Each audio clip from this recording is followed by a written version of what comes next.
Parker Rex. I led technology and product for a startup that sold for 23 million bucks. And on this channel, I tell you how I'm going to make $100,000 in profit a month doing AI services. I go through a couple different things on this channel of what's working in the field. I made it this little prompt thing so I don't forget what to talk about. And then I'm supposed to do all these things, but cool. So I do these things every day anyway. So it's really nice because it's just like a stream of conscious for me. And it was my birthday a little while ago. So shout out to birthdays. Whoever's birthday is today, happy birthday to you. We're going to go through Q&A. We're going to go through some AI news only if it's relevant to making money or helping you with your job. We're going to go through some of the strategy that I'm working on internally and then a roadmap of stuff that I'm building. So start with Q&A. We're starting to get questions, which is awesome. Definitely ask questions. I love them. There's no bad question. Or commentary, rip on me. Let me know what's wrong with me. Let's see, where the heck is the questions? Let's go into here. And let's go into here. Wow, this is taking a while. Sorry, fellas. There might be a girl watching. I doubt it, though. Okay, let's see. Community. And, okay, first one. Here before you go viral, but seriously, I'm going asking this around, hoping I could find an answer. I consider myself a good programmer. I know how to do great products that actually work and look good. My biggest issue is I'm not a salesperson. I struggle asking for money. When you create a product, how do you know the right place, what the right price is, and get your first initial customers? What a great question. I've dealt with this the wrong way and the right way. So you're not good at sales. That's one point. How do you do price, and then how do you do customers? Okay, awesome. I love this question. So the first one is sales. The second one is price. The third one is, what was it? Just like first 100 or like initial customer base. And it's cool because I can use this AI community that I'm building, this AI brand really. So on the sales side, you only get good at something by doing it. So it's sets and reps. This is everything in life. You're not going to be good at it the first time. If you did, you're lucky. That's awesome. I feel this. So I totally feel it. But at the end of the day, when it comes to sales, let's say you made this awesome thing. And I'm actually curious what it is that you made. So let's find the tab. Studio. Cool. I wonder if you have it linked. Just Alex 1337. Oh, it's elite. Do you have any links in here? Let's do one of these. GitHub. Just Alex. Maybe he has something open. That is not what I was looking for.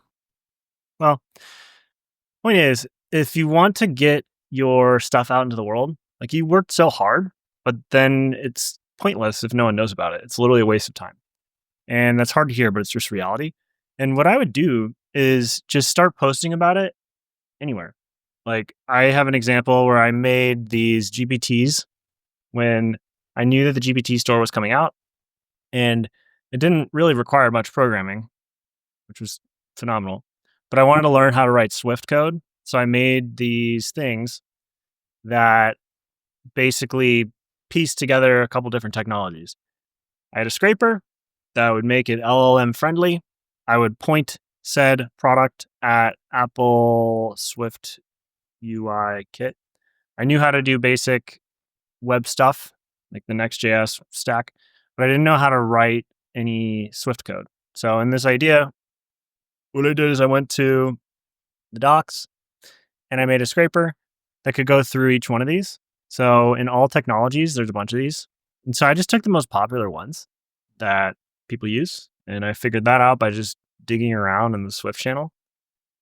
And I found out that there was an area for improvement for Swift developers, iOS developers, that could be served. Now, I didn't think about the commercialization or actually making money with this, which was stupid, but it was a learning project. And as soon as I made one of them, I just shared it. So I made this thing and it was free, so no one could hate. And I just said, I train custom GPTs for the following. What am I missing? I need testers, 14,000 views, 49,000 views, other examples of stuff that I built. I made this crazy health stats thing, another like just research project, frankly, because I didn't know how to use ShadCN tables and get like live data in here. And so it involves some calculations, pulling in data, making it LLM friendly, reading from sheets, and then posting it back. But when I made that, I was like, oh, maybe this will be helpful for some people. And then this linked back to Map, which is the SaaS product I'm building. So that said, like whenever you have something that you want to get in front of people and you say you're bad at sales, well, you just need to yap about it. You need it's like the build to yap ratio. Yours is off. So you're doing a lot of building and you're at like 100% here, but you need to increase the yapping. And I say yap because it's just a funny way of saying it, but it's you communicating the value that your product brings to a market. And you say it over and over and over again. And the best salespeople, like that's not even required. Like that's not even sales. Like you can just, if you hate sales, then you're just marketing it because marketing becomes, or it precedes sales. So if you're really good at marketing and you're pushing this message out, if you were doing the Swift thing, then it's, /r/Swift. I didn't show you all the posts, but there are other posts that I made and I need to pin those, but they got a couple 100,000 views and then it drove a lot of traffic. And I still get emails to this day from people asking about it. I made friends through it. Shout out Rich at Apple. And he's a great person. Like it expanded my network. Point is like you need to, if you're scared of the sales thing, that's fine. Just start talking about what it is in public. It's like what I'm doing here. And you get money out of it, you get friendships out of it, you get people that are more similar to you and that they want to support you. You're going to meet a lot of different like indie hackers, and there's communities for that too. Like if you go to X and you go into my communities, of course it's not going to load, but you can just search up indie hackers. I have a bunch of lists that I create. Why is not literally nothing's loading? Oh my gosh. Well, you can pull up different lists and then you can make lists that are private and you can add people that are bootstrapping companies that you want to learn from, people that are building web products. I have one that's basically, I have like dozens of these and they're all categorized by different types of founders and stuff. So I would do that. And then after you do that, the next question was the price. Price is funny. So I'll give you an example. With in the past, I led product and did very little coding. It was mostly UX design at a company called Delivery Dudes. And that's the thing that I always lead with because there's a framework to starting these videos to get people to stay. It's like, oh, I did this and that and it sold for whatever. But at Delivery Dudes, we started by saying, hey, it's going to be $5 if we deliver you your food and you pay in cash. That's our fee on top. It's going to be $7 if we do credit card. Because back in the day, we had these clunky credit card machines that we bring in and the processing fees on it sucked. But then the technology changed and we just said this. We looked at the numbers. And if you're doing SaaS, your profit margin should be very large. Like you shouldn't have much expense beyond your actual hard costs like servers and stuff. And maybe it's usage based for using AI. But you can account around that. And then as technology changes, we went from the 5 to 7 to, okay, it's just 5 because we got better terms. Because as your company scales, just so you know, as your company scales, let's say we got to 73 million at our peak, we sold at 47. But our COGS for payment processing in the early days were, well, actually, I guess I should say that this should be the x-axis. But you get leverage as you go on, is essentially what I was saying. And it plays into the conditions of how you treat price. So in the early days, we had a really bad fee. And then it just comes down and down and down. And that comes from literally flying the Stripe account manager in and having tough talks with him. But you don't have to worry about any of that, because then other things, just so you know, in this case can happen where some competitor comes in, and in our case, it was DoorDash. And they've raised, how much money did they raise? How much money did DoorDash raise in venture capital prior to going public? I shouldn't have done 4 or 5, but I think it's like what, 320 million? 2 point okay. JK, LOL. When you have $2.5 billion to go to work, then you have to kind of figure out how they're pricing things. So you set up scanners and all this stuff. And it's just going to be dynamic. So what I would do is just throw an arbitrary thing at it. Um, Arbitrary but researched. So I guess that's maybe a paradox. But like at the end of the day, it's just something that you slap a label on. You can figure it out by looking at the comps. Don't use that as gospel. Like if someone else has something that's 9 a month, don't just be like, oh, it's 8, because then it's a race to the bottom. You actually will benefit from being more expensive if you deliver more value in the software world. So that can be one like thing that you're looking at in terms of the price. And then also just like your internal goals. So like do this napkin exercise where each one of these is you can do financial period or month. It's probably the easiest one. You'd have like Jan, you'd have Feb, March, April. Look at me with my months, May. And then you can have a couple of inputs. So this is just basic 101 on doing your maths for it, but always make the inputs blue or some sort of variable. So you'd say like uh, cost, and then you can do like cost per user to figure out what that actually costs you internally, and then your fee. And all of these end up laddering down to your MRR, and then you'd have one for churn. You need to have assumptions. These are all the like inputs and assumptions. You have your churn, you have ARR, and then you can bake in other things. That's what I do. And then for the initial customers, it goes back to the first thing. It's just start yapping. You want to do this manually. In my case right now, what I did is I always do things that are performance based. So I market the thing as it's out, but I limit it to a small subset of channels. Behind the scenes, I call it alpha, and then I call it beta, and then I call it, like GA. So in the earliest days, I'm going and alpha for me, like no one knows these terms externally. They don't care. They just know that this thing's early and you can say that you want your first users. Don't sound desperate either. But my alpha for my brand that I'm building called Vibe with AI, I just launched it on a YouTube channel that had a very small following. So I was like, okay, I'm going to do that. But behind the scenes, I have other things.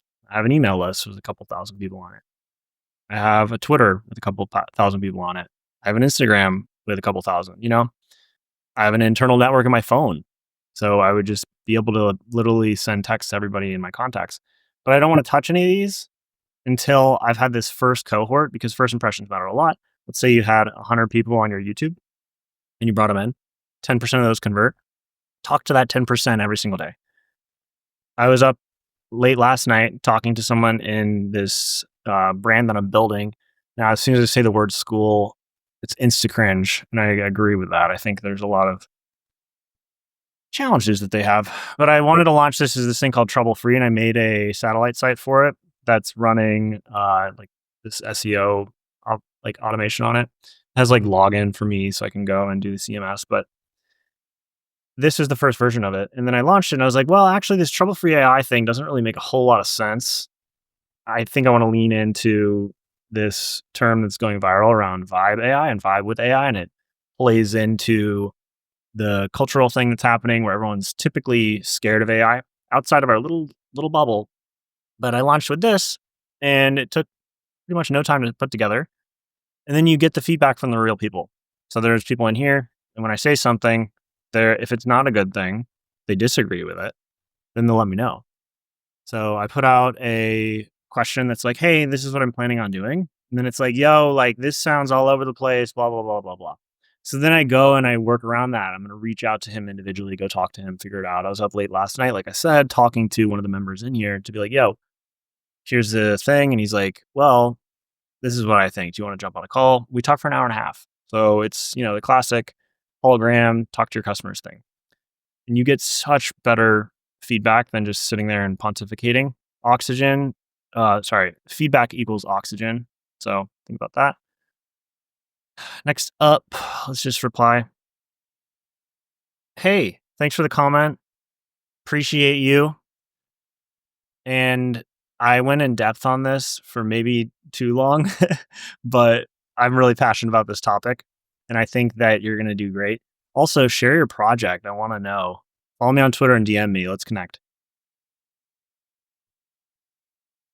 Cool.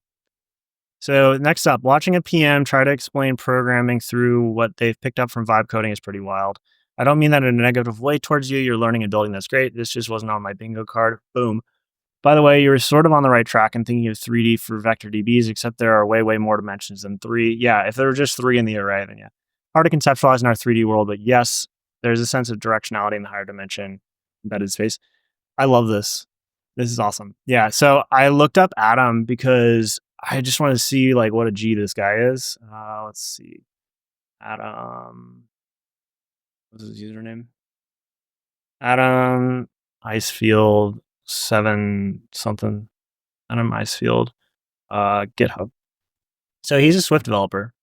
Probably more than that. He probably does really awesome stuff, but he's got some really cool repos. I just want to like show you guys. You should follow him. Users? No. Adam Icefield. What is going on? Adam Icefield? GitHub? I had him pulled up earlier. What the heck? Well, that's too bad. Let me go to my history and let's search Adam Icefield. Dang it. I don't know. Well, I pulled him up and he had some interesting stuff. And yeah, I think when I make these videos, what I've learned is I want to there's a skill in communicating things in a really simple way. So some of it might get missed. And also when I record at night, frankly, I'm pretty tired and I get lazy. But anyways, some of the best communicators in the world that have the largest audience speak in really simple language. So Trump, whether you hate him or not, he speaks in third grade language. Mr. Beast, fifth grade. Obama, sixth grade. So I'm really trying to do that. That has probably nothing to do with what you were talking about because I didn't nail anything that you were talking about with the explanation of vectors. But I know that they're helpful. And I know that it puts them in a multi-dimensional space so you can do similarity search and a bunch of other cool things. I know that I wasted a lot of time, honestly, trying to vectorize things that didn't need to be vectorized, but I do code professionally. So I'm probably not a programmer, I'm probably a coder, but like you can just see like I push a lot of code. Really didn't start taking it seriously till here. Before that, try spell, some stuff here and there. But like yeah, going way back, it's I've been doing stuff for a bit. Definitely not as good as you. And it might be cool actually if you're willing to come on and just kind of explain vectorization to us. So I'm gonna reach out and hey Siri, remind me in 30 minutes to reach out to Adam about vectors. Cool. Doctors. Really? Yeah. You'd think they'd make that better. But thank you for the comment. And yeah, I guess I could just real quick. I wanted to sneak in this demo where I used vectors because they're really helpful when you use them correctly. So something I was working on with Map was taking all of your data across the 5 different apps that are in there. So Map is a platform and it started with I wanted to accomplish more stuff. And so this demo is going to be 3 parts. In the first one, we're going to cover the original prototype, where the thinking began, and then the next one we'll get into level 2, and then the current one. So in this first one, the toy, it's from about 6 weeks ago, and this is just an original like heads-up display where you kind of get an idea of where you're at. You can set goals. This is what the first-time user experience would be. On the right side, this is just a console showing you that it works. And so in this case, I was setting a goal that. So this is multi-agentic in that like it has a set of different really defined tools. So I wanted to be able to speak to the best version of myself. That's the thing. Like I know if I do and follow the actions involved every day towards these goals that I will become the best version of myself and maximize potential. So in here, it covered a couple different things. It covered the goal setting piece, and then it was trained on how to set goals. using different frameworks that I like. And then there was calendar. So the calendar would then go and plan the events for said goal around your events throughout your day. So you can see I have Notion calendar pulled up, but I built that in, I don't know where it is. This is kind of how the multi-agentic thing works, but the vectorization comes into play with is it the activity journals? This is the health dashboard. So you'd have all the health information pulled off of your Whoop. This is more just multi-agentic stuff. Let me see. This is calendar sync. So no. That's the calendar. Where were vectors? We did vectorization on the tasks, the notes, and the calendar. So yeah, basically just making a bunch of these things, and then you get that array of numbers. And he's totally right, where it's like there's a lot of dimensions that like we really can't think of in a 3D world, where then you'd selectively use those against finding relevant information. It makes it faster to pull it. But yeah, please, please, please enlighten me on how to better understand it. Because I just literally just set up the thing because I know it's helpful for the use cases that I have. Cool. So the last question. Hey, great video. Just wondering what you're using for transcription, specifically what you're used for answering comments. Yeah, just Whisper. And so the way that I did this, and it's important to note, I made this a background on my computer so I remember. But when it comes to automating stuff, hang on, I'm getting a phone call. Sorry about that. We were just a quick phone call. But I made this thing on my background just so I always remember that when you go to automate something, you should do that last. So when it comes to pipelining these automated comments for Growth Agent, I'm just wondering like, well, what is actually required? And then deleting the stuff, and then simplifying the stuff, and then speeding it up, and then automating it. So that's Elon's 5-step algo. And it really does apply because if you automate stuff prematurely, then it's kind of stupid. So I never start with automating now, at least, as you can see by literally putting it in the background on my computer. But yeah, I started it with just spinning up. Let's see. I don't know why I still have this open, but let's see. These workflows that you can use are really nice. Where if I go to workflows in Warp, and you can see I was doing it manually, whereas video to text or YT video, that's for downloading. But yeah, it was literally like, okay, I'm gonna download this video.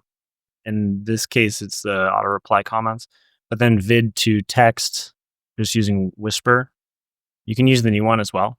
But yeah, Whisper. Did I say Whisper? uh, hey Tron, thanks for reaching out. I just use Whisper. It's really simple. However, they have a new one that you can use for mini transcribe or mini transcript, not sure. Check it out. It's the same price, but far more accurate, at least in other languages, but slightly better in English.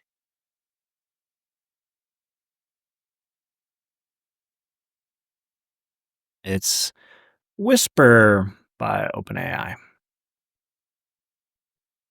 Cool. And if you're wondering what I'm using to yap, that is what's it called? Whisper Flow. Hey Adam, great work on the physics engine that you made. Objective C is a language I never touched because I'm a scrub. I just did Swift for about 6 months. I appreciate you letting me know the explanation on vectors sucked. And thanks for circling back on this. Would you be interested in giving a short masterclass on vectors so that we can all benefit from it? If not, totally cool. Either way, cheers. Hope you have a good day.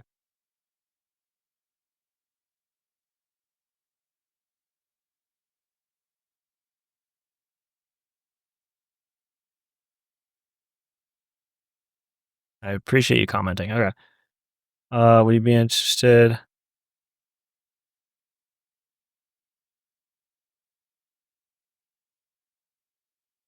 Coolio. Appreciate you commenting. Cool. Rubber duck. Yeah. So if you say rubber duck, then I send you the asset that was in the vid. So DM'd, and then I'll go and comment or reach out to them afterwards. Cool. So it looks like that's all the questions for today, I believe.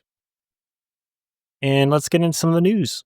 So yeah, the GPT-4o latest came out yesterday, I believe. And the news on it is pretty positive, the vibe on it. So, oh, I was going to talk about this next, but go follow this guy. This guy's got prompts and he is like pushing. Like, it's very interesting to see how he can take literally just a transcript and then make an Instagram carousel out of it. He is doing some cool stuff. You can extract the thumbnail profile JSON from existing thumbnails. I covered this yesterday. We can get a JSON output.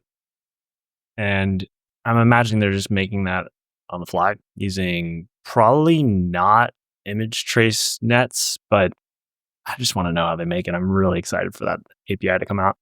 You can extract brand profiles from existing ads and then use those against the style of your ad. This guy's, he's got the alpha, so he gets a hard follow. But on the 4.0 side, I just pull up OpenAI devs. Highly recommend following this or adding it to a list. I do lists. But yeah, they basically say it's better updating the API, but stay tuned. Better at following detailed instructions. Cool. And then here's the nerd chart. So it's apparently really good at coding. It moved up quite a ways. I was using it, well, I use it every day, but that came out. It's so hard to keep up. It's so crazy. Now let's talk about no code versus code. And I'm going to take this sweater off because I'm literally sweating. You guys are making me so nervous. Code versus no code. There's a thing going on from Replic's founder. If you're familiar with it, it's the like no code, get your hands off the keyboard thing. I think his name's Ahmed or Replit founder. It's kind of blowing up because this guy says, hey, you should not learn how to code. And I disagree strongly. I started taking coding seriously way before the vibe code trend, like 3 years ago. And you can still use the AI as a tutor. So that's why I made the GPTs for dev thing from earlier. But you just always have to ask, what's the incentive of the person saying the thing? So it's somewhere in here, but kind of blew up where he's like, hey, you shouldn't learn how to code. Yeah, there we go. 5.8 million. So issue with that is the muscles that you will gain from learning how to actually code and understanding the underlying concepts. Those muscles are great because you'll be able to see around corners. And I talked about this in a previous video, but if you have a spectrum of amount learned, so learned, and then you had your method. So I think with AI, you don't learn much. You see enough of it, you might understand, like you might do some pattern recognition on things that you're seeing. And if you do video tutorials, vid-tuts, so done with you, you're up here. You're definitely going to learn more stuff because you're going to recognize those patterns and you're doing a code along. Then the DIY method is just the best, right? Because you're going to take longer. There's another dimension to this, then it would be like length to product. But it will give you the ability to learn systems thinking, learn what's going on underneath the hood, learn how all these different packages, technologies, libraries, how they work, how databases work, how authorization works. There's a meme around, don't roll your own auth. I think you should roll your own auth because you learn how it works. And it just takes away all these abstractions. And then what won't change is the models will get better. But the skill of knowing how to architect, knowing how to speak to the computer, that's an evergreen skill. Like, you're going to get a higher multiple on your leverage if you have done it yourself. So I hard disagree with that. Get your muscles up. On Cursor, a new version came out. Again, I've been using Cursor since it came out, and they're an awesome team. They listen, which is the best part. A lot of the features that I've recommended show up. Probably not me, probably a lot of people saying it. But little things like going to beta and flipping on early access, well worth it. Just select the model that you know works well. 3.7 runs rampant. I don't use 3.7. I use 3.5. And when you do that, you'll start seeing these different features appear. So one of the nice ones is a little notification bell where I still read all the outputs, and I typically err on the side of using chat and then just bringing in context. But having a nice little notification where if I like walk away for a second and it goes ding, that's nice. And then custom modes as well. I haven't used them that much. I just made one in here. Yeah, memory bank, which follows the Klein best practices for using this memory bank feature. If you're not familiar, it puts in a series of files. So it loads things into memory fresh, and it's got nice structure in it. So as the product context, the active context of what you're working on, some Klein rules around that, like, oh, we use Pixie for client-side auth, the progress of things that you've done. So your checklist, a project brief, which should not look like this. It should be much more detailed, but this is your working file for the things you want to get done. I think of it as a prompt spec, a technical PRD, whatever you want to call it. All of the things that you want to do with the relevant files and relevant snippets, relevant libraries, and all those things would go in here. System patterns and tech context. So that mode is nice because it's preloaded with the thing that it needs to do. So as this gets better, this UI sucks, but it's conceptually interesting. You'd imagine that the different types of roles on your team will exist in here. Like this could be a problem identification or an incident response engineer who's responsible for going and finding the issue and outputs a thorough root cause analysis. Another one, I'm doing these manually with hotkeys and it works super well, but it is nice that they put it there. The next one would be the incident expert solution architect. So again, like it's setting you up for success when these are separated and well defined. So then it takes in the RCA and then it returns an atomic step of list. Atomic meaning like each one is a next action and it is very well defined. And then you'd have the incident remediation engineer, which goes in and takes all those things as inputs and does it. Same thing on the feature side. So net new stuff, you have those 3 steps. So this is why I talk about nodes a lot on this channel, because I think having these in a GUI where you can just drag and drop and try different variations, it's just faster. So to all the people that are like, oh my gosh, you're using N8N, I only use it because it's faster to put tests into place. If I'm using a Marimo notebook, it's just more of a pain in the butt to set that up. So yeah, that's a big deal for Cursor. If you're having trouble getting on the latest version of it, use Homebrew. Homebrew is helpful for that. Now, I wanted to talk about this visualize any code base thing because I think I'm going to bring this into my file structure and then edit the Klein memory bank for that. So let's see. This guy made this cool thing and we're going to check it out if it opens. Whoa, it's playing in there. That's kind of cool. So yeah, if you've seen this pattern before, it allows you to put something ahead of the subroute, and then that's the way that they built it. So it's a subdomain of their actual site. But it makes a nice, I think it's mermaid diagram, which I have a prompt that I use for that. That helps with figuring stuff out. So just to make it larger, yeah, it just gives you the IO, and it's nice. So what I think is I'd take this because it's open source, and then I just have that be like the plussed up version. I want to comp it against this mermaid agent that I have. When I say agent, it's like a tool. So it's not really an agent. That's just a prompt. Agent would be tool plus loop plus conditionals. But yeah. So that is pretty helpful. And this will likely go into the quiver. And then the ShadCN dashboard, shout out ShadCN. So he made a new thing, and when he makes things, you listen. So this is pretty cool. This is using the V4 Tailwind stuff, which I haven't used at all. But yeah, it's just updated for that, and it looks really nice. I like the mono stuff. It's got everything in there. I like the look of it. But yeah, you can check that out, and then it's obviously open source, so worth a look-see. On the strategy side, what I'm thinking a lot about is how do you give the people the most amount of impact when you're building a brand around educating and reskilling folks. This thing's happening faster than we thought. By 2030, it's stated by Goldman Sachs that 300 million jobs will be displaced. So I want to be on the side of history that's helping people out. I think it's like literally the agrarian revolution happening, and I'm not alone with that. Where everyone that worked in farming, I think it was like 85% of GDP in the US was generated by farmers. It's kind of like we're the farmers. So how do we leverage this stuff? How do we get ahead and then how do we teach people? And in my head, it's building a brand around that. Right now, it's just a community, but it'll be events as well. It'll be probably info products, coaching, seminars, all that. But at the end of the day, it's a mixture of a media and an education company.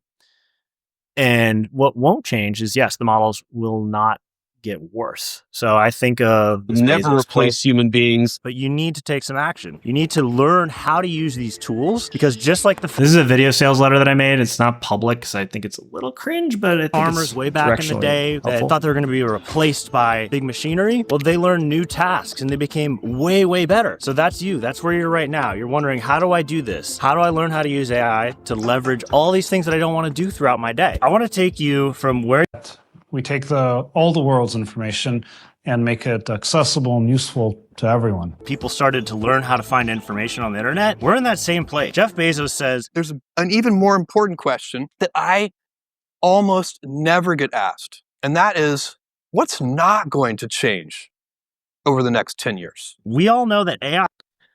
So, yeah, I think that's the question that everyone should be asking themselves. The models aren't going to get worse, they're going to get better. But won't change is how to, like, you're going to want to learn how to talk to the computer better. And you're going to want to learn how to problem solve with it because any problem that you have can be solved with more knowledge. I'm putting together a deck on this that, like, kind of like hammers this point home.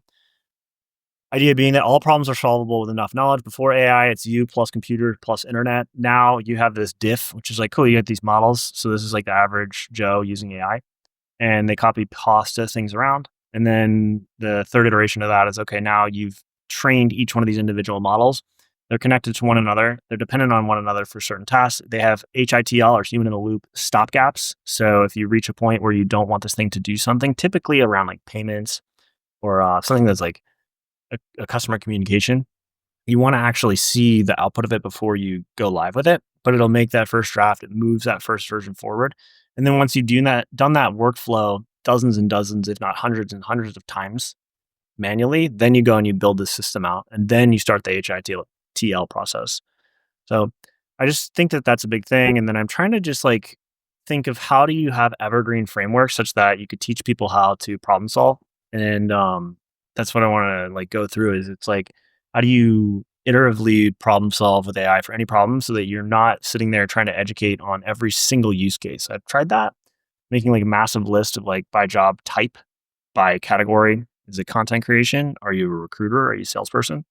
But at the end of the day, it does just flatten the learning curve. So it's more of like a meta thing. It's a framework where it's like, okay, I always think of this like in both my entrepreneurial journey, but like in general, like this is how it usually works, where the thing that you want, whether it's like making more money or getting a girlfriend or anything, it just takes shots on goal. And it's the thing that you want's on the other side of those attempts or the shots on goal. But if you are levered up, then it just reduces the time to that. So I'm like trying to make it look like that. And yeah, this is obviously like the thing for the brand that I'm building. But I think in that case, how do you take iterative problem solving and bucket it into frameworks that are really pithy and understandable so people could just read it and get it? And for whatever reason, I unbound this stupid key on my mouse, so it keeps doing that. But I thought about this with a member of the brand, and we basically said there's a couple different buckets. One is you don't know where to begin. One is you have some context on where to begin. And then I guess another one, I need to think this through. But I'd love your guys' feedback on this because iterative problem solving with AI will make everybody better, right? Because then it's agnostic to the problem, agnostic to whatever it is that you're doing. So it's like typically you'd be like, okay, well, do I have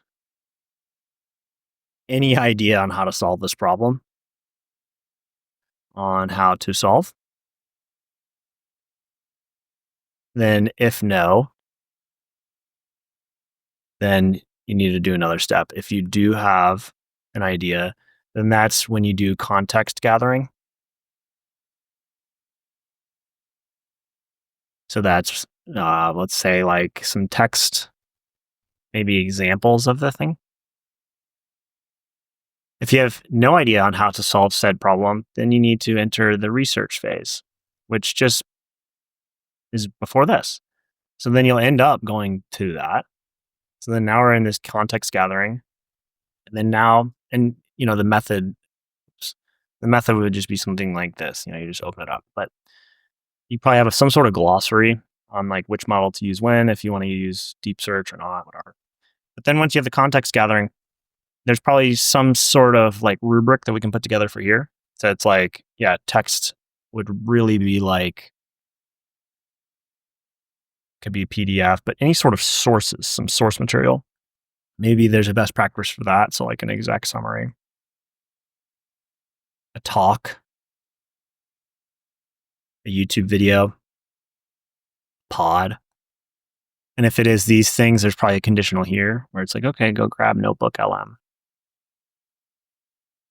with this prompt. So I'm trying to, as you can see, I haven't thought about this a ton, just from like a high level, and this is super ugly.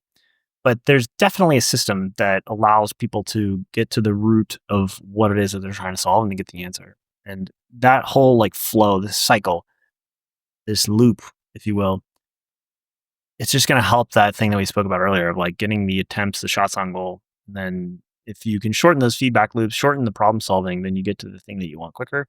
Example of this was yesterday. I was setting up a multi Docker container home server. I call it the agent team. Has a bunch of different agents on there, database instances, Next.js apps on there. And it was the first time I'd done that. First time I used a couple of these different pieces of technology to like string it all together. And like I just had a bunch of questions at like the system level for my computer. And I'm like, I have no idea what is going on. But luckily, if you have this, then you can just do Command I. You can ask a bunch of questions. So it's like strapping yourself with the right tools, which can then teach you the thing. And then you need to know how to ask the right question. So a lot of this is obviously unformed. I'm just chiseling away at the idea. But if you guys have any insights on this, please drop a comment and let me know how you guys problem solve. And the best one will get featured in the next video. And I want to walk through, how do you problem solve? That's right. Wake up, everybody. How do you guys problem solve with AI? Let me know below. About that. That was cool. And then I was going to do this example. So we might as well. I was going to do this example where like I'm going to run through this process just raw, raw dog it. And I really like the look of this thing. So I want to like snag a screenshot of it. And I wonder, because there's all these plugins that allow you to take a flat design and then make the actual Figma stuff out of it. So Figma works with nodes. So when I draw a shape that is doing something behind the scenes, it says, hey, it's this gray thing. 1 second, I got to take my food out of the oven. Behind the scenes, this is drawing all this stuff, and then it ends up in some sort of data format. They've got a billion of them, but let's see. What I would do is I'd just go into a chat instance, and so I'd have the screenshot of it, and then I want to see how it works. So I'm going to just see if they can do this. Let's do a deep research on it. I'm building a Chrome extension that allows you to take a flat PNG or JPEG static image and have it rebuilt with all the necessary information in Figma. I know this is possible because there are existing plugins, but I need to do this for myself. Can you explore how this is done? So now this is a really bad prompt. So let's make it better. You are an expert at reverse engineering technologies based on existing technologies, and then giving step-by-step instructions on how to recreate said technologies. So, okay, that's like a decent role. Okay. Context. I'm building this thing. And then we're going to provide examples. Provide 5 examples of the most popular Figma plugins that allow you to take a flat image and turn it into Figma layers. Let's use 4.0. Let's use the internet. Wrong one. Okay. It's off to the races. Codia. So let's grab this list.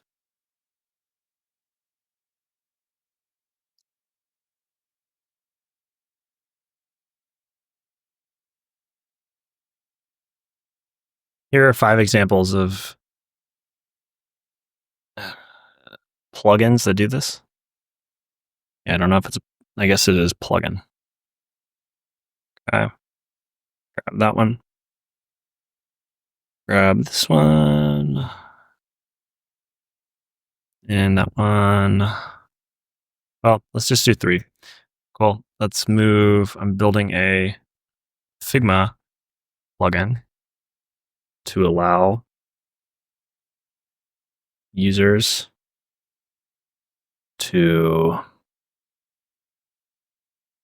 paste a flat PNG or JPEG static image on the Figma canvas and automatically convert it to the editable Figma design by analyzing the image and generating the corresponding layers. That's decent. So let's take that. We're going to kick that off, and then we're going to open a new one, and we're going to do that with Grok. We're going to do that again. We're going to go to deeper research. Cool, that's on. And then we're going to do Gemini. And we're going to do deep research. And it doesn't have the image, so whatever. It doesn't need it. We're just learning. Okay, do you want the plugin to support just basic layouts? Complex illustrations. Basic layouts is fine. Use whatever you think is best for number 2. We're prioritizing Figma native layers. And yes, looking into their APIs would probably make sense. Cool. I'm going to pause this and come back. While it's going, I want to use this meta prompt that I found. So I have a bunch of them in here, but I want to try this new one. So let's paste in that as a system message, and let's do, how about a 3 mini? No, let's use a thinking model. Yeah, let's use a 1. And let's take the original one that we had. Let's plus this up. Let's take the one that was templatized. Let's put this in here. It's going to plus that up with that one. That should take about a minute. And then we're going to take this. Cool. And I just am curious, like, what this would look like. So let's do that.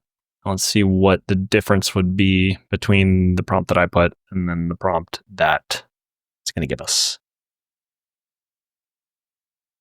Oh, okay. That was quick. So Figma, Grok came back in how many minutes? 2.5 minutes. Gemini is still ripping. What's so great about Gemini is its ability to go onto YouTube. Well, that's going. Oh, here we go. So, okay, you're an expert at below is the reverse one. You're a reverse engineering expert and Figma plugin developer. That's better. Using simple terms, explain this. Break your explanation into 5 parts: image analysis, object detection, and layer extraction. Yeah, this is sick. Oh. Okay. But as you can see, like this process, I'm not going to go through the whole thing because this video is going to go forever, but this is a nice starting point. So you probably should just do the research regardless. I guess it'd be dependent on the problem size and the urgency, but this is so helpful, right?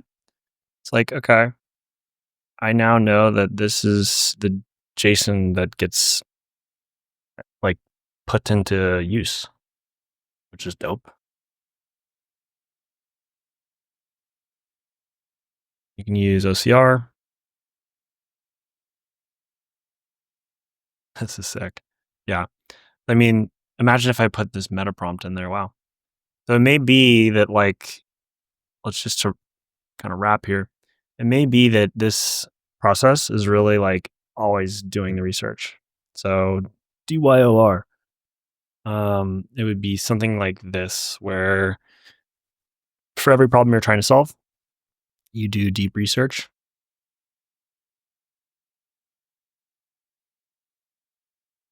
Well, really, that'd be 3.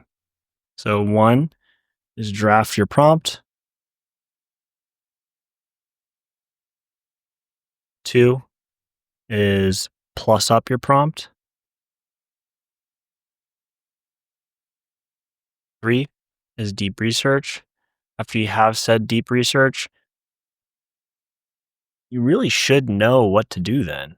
Like that almost, then it's almost like you could do some sort of like architect the solution. And it's going to look different in every industry. But at the end of the day, this is the thing you want. And then execute on problem. Go get it. So yeah, this could be something interesting. I'm going to keep kind of like thinking on this because it needs a name, and acronyms are really memorable.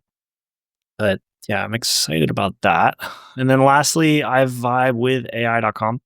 So I'm a deep believer that these trends are going to persist. It may not have like the staying power forever, but right now I think it's an interesting thing to kind of like grasp that cultural acceptance of like tying a fun word like vibe to an industry. And so I'm not a vibe coder, but I think it is beyond that. It's like I'm trying to like lean into the fact that a lot of people that are learning this stuff need to learn the hard way. And that like they need to learn the fundamentals, but it's not that hard because you can leverage AI. So what I'll be doing is like tearing this site down, which had a bunch of like the original like workflows that I use, and then the models and the steps and all that stuff. And I'll be tearing this down and then replacing it with that URL that I purchased. And it's going to be a fun website that's like branded like that deck that I showed you earlier. It should be really, really helpful. And then I just want to make sure that I did everything I said I was going to do in this video, which was, yeah, I think that's pretty much it. If you guys want to be a part of the brand that we're building, it's a great time to join. I'm sweating. It's a great time to join because we're in alpha right now and we're going into beta next week. And yeah, eventually it's going to be its own platform. We have a bunch of different things that I'm excited about working on with different pathways. It's like choose your own route on which stuff that you want to learn. And I want it to be industry agnostic. It's just teaching people how to talk to the computer. So if that sounds interesting to you, then go ahead and join. It's going to be cheaper now. Obviously, like everything with these communities is you like anchor it low and then you rise it up and then find like what makes sense.